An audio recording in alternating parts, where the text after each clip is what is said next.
아침한겨입니다.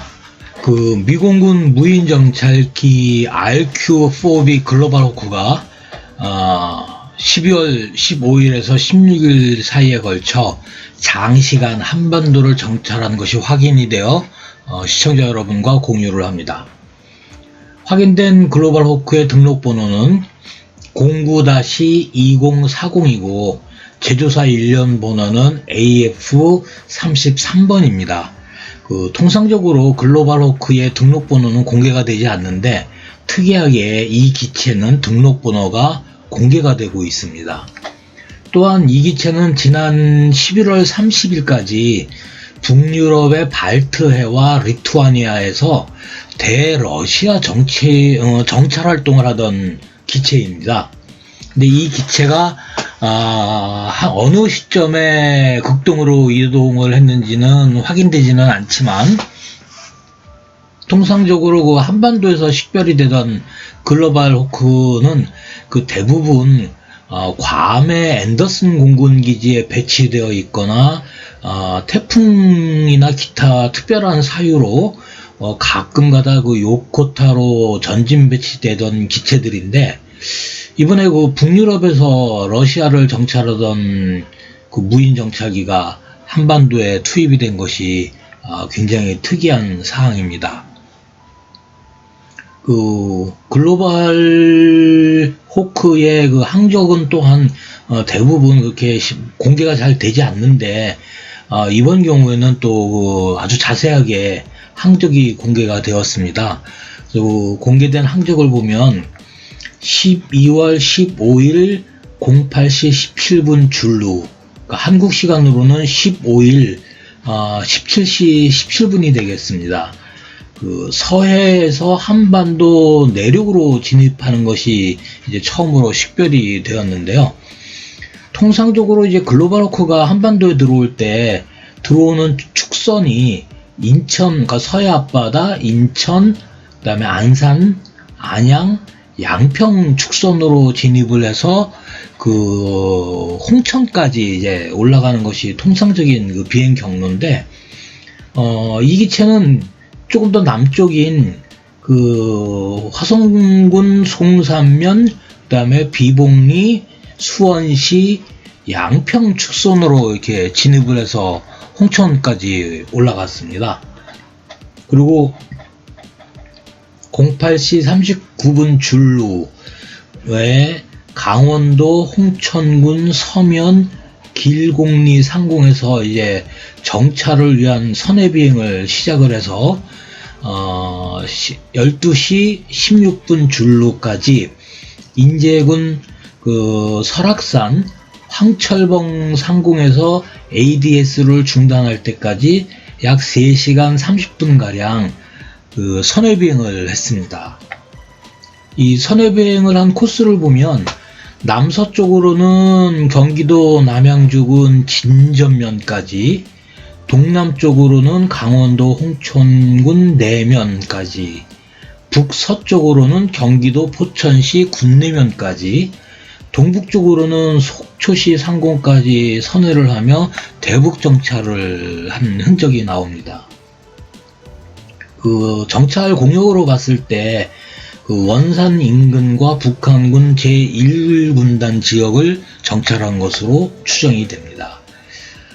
이후 ADS를 잠깐 동안 중단을 했다가 12시 36분 줄루에 ADS를 다시 작동을 해서 서쪽으로 비행을 하기 시작을 했습니다.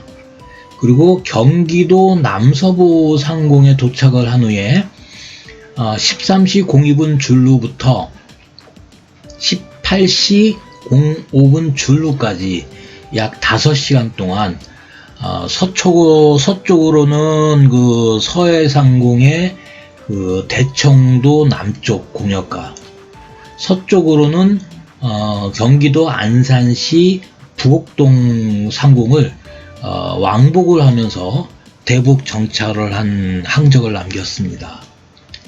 이 항적으로 미루어 보아서 황해도 일대에 주둔을 하고 있는 북한군 4군단과 평양 사리원 황주 요 일대를 정찰한 것으로 추정이 됩니다. 그리고 동일 그 18시 05분 준루에 그 서해상에서 정찰을 하던 공역을 이탈하여 남하하기를 시작을 했고, 18시 42분 준루, 그러니까 한국 시간으로는 16일 새벽 03시 42분입니다. 오늘 새벽. 추자도 서쪽에 있는 그 대흑산도 상공, 인근 상공에서 ADS를 이제 중단을 했습니다. 글로벌 호크가 한반도에 들어오는 경우는 그렇게 흔하지가 않습니다. 더군다나 그 글로벌 호크가 들어온 거를 항적을 공개하는 거는 더더군다나 흔하지가 않습니다. 그래서 지난 2021년 8월 18일에 글로벌 호크 항적이 하나가 공개가 된 적이 있었는데, 그 당시에는 일반 정찰기가 아니고 전장통신 중계기인 ERQ4B BAXN이 들어온 적이 있습니다. 그런데 이제 이 기체를 일부 언론에서는 그냥 통상적인 정찰기인 글로벌 호크다라고 그 당시 이제 보도를 했었는데, 사실은 이제 전장 통신 중계기가 이제 들어와서 한반도에 12시간 정도 비행을 한 적이 있었고요. 그래서 15일에서 이번에 15일에서 16일 사이에 비행을 한 RQ4B는 그냥 일반 정찰기입니다. 그런데 정찰 시간이 한반도에 머물렀던 시간이 한 10시간이 조금 넘습니다. 그리고 실제로 정찰을 하기 위한 선해 비행을 한 시간은 한 8시간 30분 정도가 됩니다. 그런데 이제 그동안에 미 공군 정찰기가 한반도에 들어오는 경우를 좀 소팅을 좀 해보면, 유인 정찰기가 들어오거나 무인 정찰기가 들어오거나 북한의 특이 동향이 있고 무엇인가 정찰을 할 상황이 발생을 했으니까 들어왔겠지만, 특히 무인 정찰기 RQ4B가 들어오고 나면 며칠 안 있다가 꼭 북한의 특이 동향이 언론에 보도가 되거나, 아니면 외신에 북한의 특이 동향이 보도가 되는 경우가 있습니다. 근데 거의 보도가 되더라고요.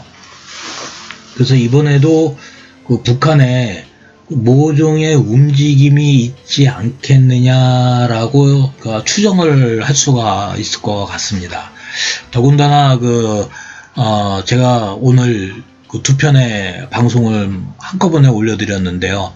러시아의 움직임이 지금 또 심상치가 않기 때문에 러시아의 통신 신호 정찰기 일류신 20M이 홋카이도 북쪽의 소야 해협을 통과를 해서 일본의 요코즈카 항까지 내려갔던 게 어저께입니다. 그리고 러시아 태평양 함대가 대잠 미사일을, 신형 대잠 미사일을 이제 개발을 하고 전력화를 했다라고 하면서 동해에서 실사격을 했다고 발표한 게 어저께입니다. 그래서 지금 러시아의 극동군구가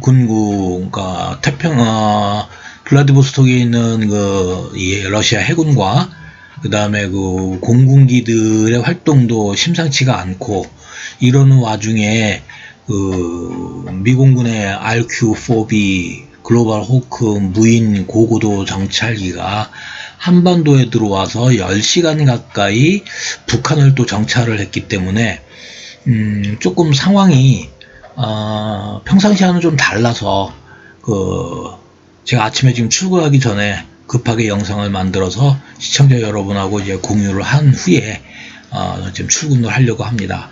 그래서 추가 사항이 있으면 또 급하게 또 영상을 제작을 해서 시청자 여러분과 공유를 하도록 하겠습니다. 네, 감사합니다. 건강하십시오.